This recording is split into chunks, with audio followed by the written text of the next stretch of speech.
Agora, galera, para finalizar, questão de número 45.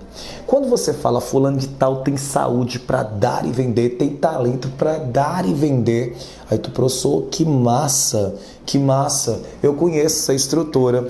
Pois é, bem no meio do texto tem assim: o brasileiro precisa convencer de que não é um vira-lata e que tem futebol para dar e vender. Então eu me vale de uma estrutura bem conhecida para reforçar provavelmente o meu ponto de vista. Vamos por partes, professor. Nelson Rodrigues, ele fala de uma coisa muito massa, que é o que nós chamamos de síndrome do vira-latismo. Sempre o que é bom é o do outro. A gente nunca faz nada que preste aqui. E o que ele está tentando dizer é: nós temos aqui talento para dar e vender. Nós convocamos, por exemplo, as pessoas de fora que estão jogando na Europa, mas nos esquecemos que eles foram gerados aqui. Por exemplo, eu assisto a uma videoaula acreditando que o outro lá é bom, mas nós temos talentos aqui. O Nelson Rodrigues chama isso de síndrome de vira-latismo, certo?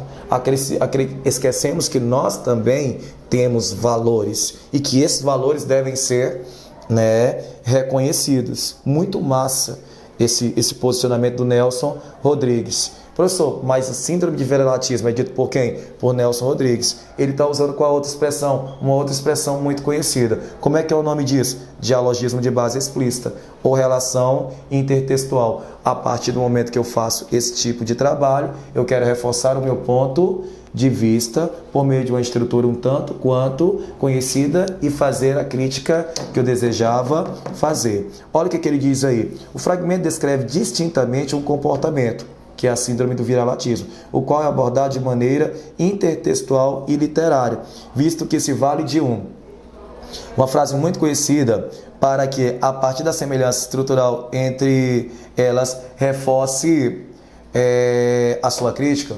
O que foi que nós acabamos de combinar?